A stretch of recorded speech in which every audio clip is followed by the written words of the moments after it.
Whether we like it or not, money plays a huge role in our society. It serves as a medium of exchange so that you can put food on the table, experience new things such as traveling, or even put you or your kids through school. Today, we're gonna take a time machine back 15 years, and I'm gonna share with you guys the 8 most important and practical lessons about money that I learned in my 20s. Had I known these earlier, I feel like I would have saved a ton of time, so let's get started. So the first lesson is that money has diminishing returns. I've spoken to dozens of self-made millionaires in my life, and I usually ask them what their biggest takeaway about money is. Most of them have pretty similar answers, but they usually share 2 or 3 common answers across all of them. And the first takeaway is that money isn't everything after a certain point. You see, the difference between having $1 million or $1.05 million in your bank account, I feel bad for saying this, but for a millionaire, that's pretty negligible. That extra $0.05 million or 50K isn't gonna change that person's life. Now, however, on the flip side, if you gave that $50,000 to someone who's broke, all of a sudden their life is completely flipped upside down. They can now afford to pay off their credit card debt, they now have an emergency fund, and they can sock away some money for their living expenses for quite some time. In other words, having money isn't everything, but not having it is. People who tend to start earning more money usually become obsessed with making more money. Not everybody, but some people do get obsessed, and when you do call them, they're usually working. I mean, we all have that one friend, you know exactly what they're doing at any given moment, they're usually working, and that's to the detriment of their life and their family. The lesson here is that the more money that you make, save, and invest, the less that money actually matters. Obviously, we want to have enough money where we're covering our recurring expenses, such as our bills, but money doesn't necessarily bring you happiness past a certain point. So after a certain point, we really need to be honest with ourselves and actually examine whether or not our relationship with money is a toxic one or not. The next money lesson that I wish I knew in my 20s was that I actually needed a lot less money than I thought. I used to think I would need to make $300K a year just to be happy, and I would talk to a lot of my friends, and we all thought that we would make it whenever we started to make $1 million or $2 million a year. For many of us, we all have some number in our heads where we think, okay, once I get to that number, I'm going to be super happy, whether that's 500K or 100K or whatever it is.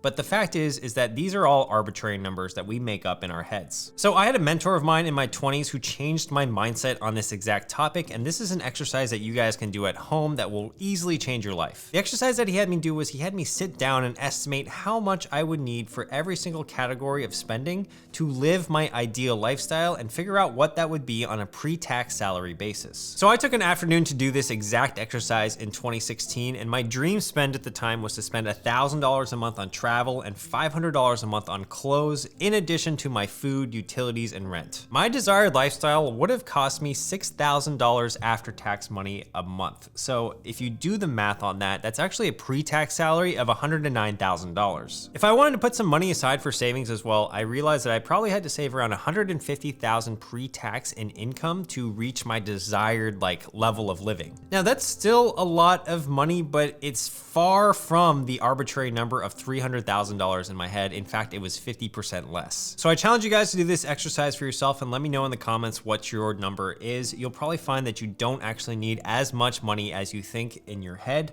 to live the lifestyle that you want. I mean, even for me right now, $500 a month on clothing seems ridiculously excessive. All right, money lesson number 3 is to separate your income from your time. According to Naval Ravikant, you're not going to get rich renting out your time. He states that lawyers and doctors who can charge $300, $400, or $500 an hour are still capped on their income, and with lifestyle creep, they might not even be saving that much money. You want to strive for an extra income source that doesn't directly depend on your time, so that could look like a rental property where the cash flows are bigger than the expenses, or that could look like a part of a business that pays you out every month, or it could just be dividend stock income. If you're curious about dividend stocks, I have a bunch of videos on my channel about that, but the whole point here is that we all have a limited time every single day, and if we're always bound to our time, then it's going to be a lot harder to make a large income or become wealthy if all we're doing is renting out our time. Having some income that isn't tied to your time will actually free you up, especially in times of economic distress, because you're going to feel less pressure and less stressed at work. And speaking of time, that actually brings me to money lesson number 4, is that it takes time. What takes time? Making money takes time. Basically, if you have a new side hustle, it'll take you 3 or 6 or 12 months to really get rolling. If you start a new business, it's going to take you 3 years to usually break even or make a profit. And most investments don't actually yield any capital until after many, many years of time. I would say most people start and give up too early on the endeavors that could make them a lot of money. And in this day and age of instant gratification, that totally makes sense. You see someone on social media and they get rich within 30 days and you're like, hey, why can't I do that? But the truth is that most money and most wealth is not built in 30 days. So one of the biggest advantages in your life is that if you give yourself a super long time horizon to do things, you're gonna operate at a much better level and you're gonna make the right decisions. For example, if you wanted to get really physically fit, well, that would be really difficult to do within 30 days, but all of a sudden, if you change your time horizon to 1 or 2 years, you actually might start making lifestyle choices that will actually get you physically fit in that time span. You're gonna put less pressure on yourself and you're more likely to hit your goal of being physically fit. Think about this another way in terms of money. So if you were trying to make as much money as possible in 30 days, you actually might compromise your values and you might actually take some actions that aren't aligned with your long-term vision. The easiest example I can think of is someone who wants to start drop shipping as a business. Now, drop shipping as a business model can make you a lot of money within 30 days. If you don't know what it is, it's usually where you set up a website, you sell a product directly from China, and then you profit the difference in the margin by sending that product straight from China to your end customer. But in my opinion, drop shipping is just a mere means to prove out a business model because most drop shipping products will die within 6 to 12 months. Now, if you were thinking on a longer term time horizon, perhaps you would actually find a better way to source the product, especially source it within your home country.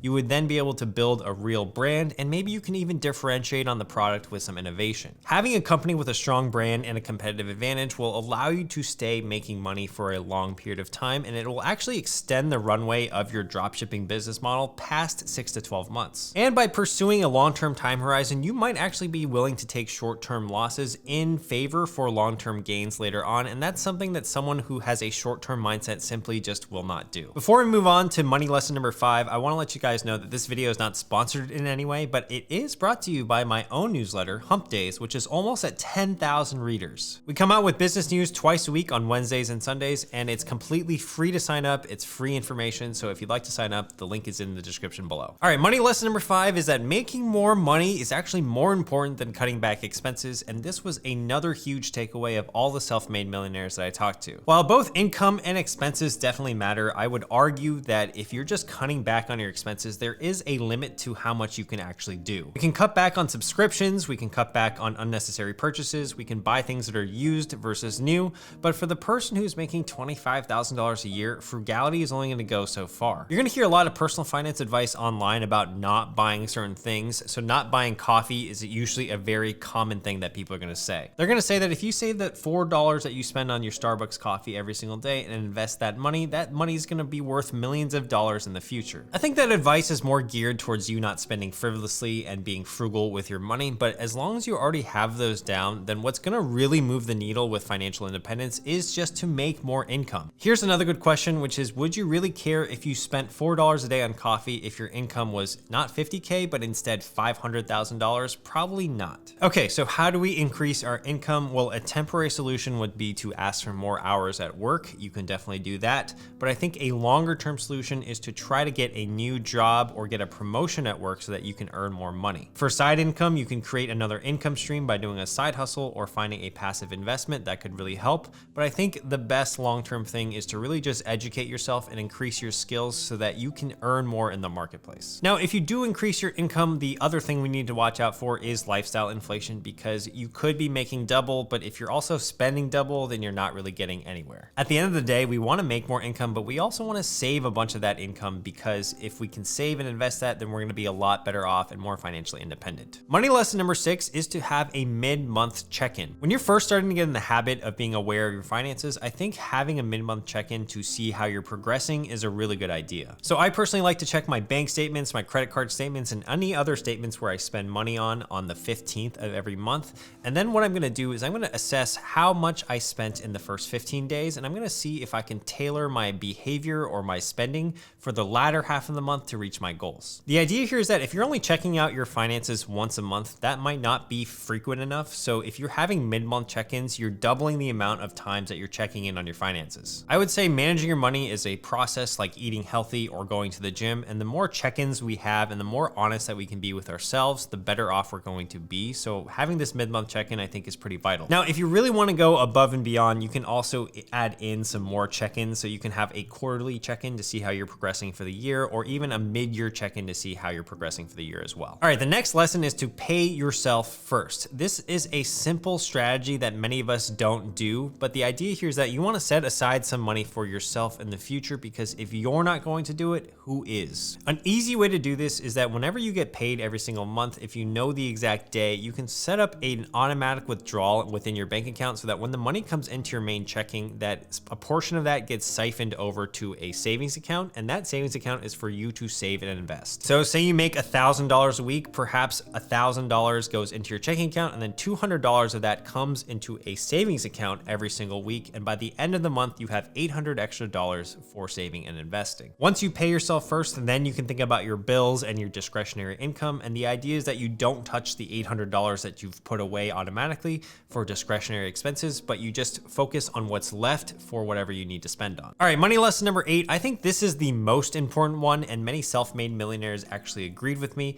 which is that if you can't buy something twice, then you can't afford it. Now, this is mostly in reference to luxury goods and goods that we really want to buy, so maybe not our necessities, but the idea here is that if you can't buy something 2 times over, you should really rethink your purchase. This is just a good rule of thumb so that you're not succumbing to lifestyle inflation, and this actually brings up an interesting tangent about math. Most of us in America are on what's called W-2 income, or salaried income. We have an employer who pays us for the work that we do. That also means whatever you make, you're gonna pay taxes on, so if you make $50,000 a year, your tax rate is gonna be 27%. That means for every $100 you make, only 73 of those dollars are you actually keeping in your pocket. So when you go and buy something of luxury, let's say you go to the Louis Vuitton store and you see a wallet that you really enjoy and it's $500 sitting on the rack. That might be $500 that you spend in the store itself, but that actually was $684 pre-tax dollars that you had to earn to afford that $500 after tax. So almost everything that you buy is going to be bought with after-tax dollars. So that's just something extra to consider, is that when you are making your pre-tax income of say $100,000,